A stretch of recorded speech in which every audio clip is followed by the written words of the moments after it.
When I first read Kindred, I knew it was going to be different than any other book I had ever read. Basically, a black woman named Dana randomly travels back to an 1800s plantation where she both learns how to navigate the 1800s as a black woman, which is really hard, and also learns about her ancestors, Rufus, who is a white plantation owner, and Alice, who is a slave, and they're a very complicated relationship.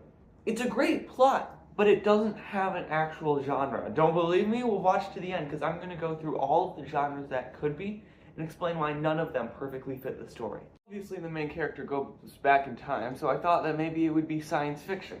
According to Britannica, science fiction is a form of fiction that deals principally with the impact of actual or imagined science on society or individuals. This obviously doesn't work, and it's because our book doesn't deal with science at all. It's just she randomly teleports. After that, I thought it could be fantasy. The definition of fantasy is imaginary fiction that relies on strangeness of characters or settings, such as other worlds or times. Now, this fits the idea of time travel better, but really, Kindred is about so much more than just time travel. I mean, for example, there's the idea of the reader learning about the past.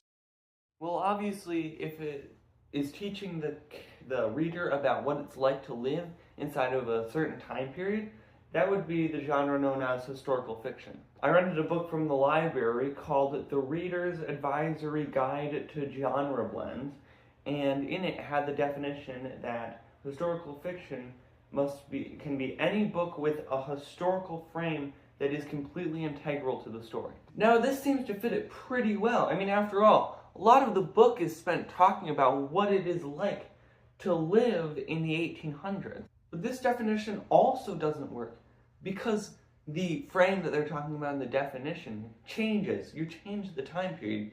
The book isn't for you to learn about what it's like to live in the 1800s, even though that's part of it. One other aspect that it's completely choosing to ignore is the idea of learning about your past family members. Stories that follow multiple generations are called family sagas, and I found a website that called Idiom that defines a family saga as a comprehensive narrative that follows multiple generations of family, including their relationships, struggles, and histories over an extended period of time. At first, this definition seems to fit it pretty well. I mean, after all, this book is about us learning about how the ancestors of Dana ended up and how much the new information affects her new life. But this definition completely fails to recognize the survival aspect of the story, as well as what it's like to live in the 1800s. So that's it. This is Kindred. It's the book that doesn't have a genre. It sits on the edge, teetering from one genre to the other, but not actually falling into one category. But that's what makes this book amazing. Anyone can relate to this book because you can latch on to whatever thing you think is the most interesting. For example, the thing that I spent most of the book thinking about was the time travel aspect, because I just find that really interesting.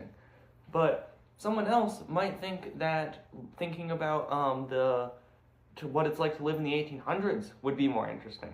Having so many genres allows so many people to relate to the book, and that's what makes Kindred so great.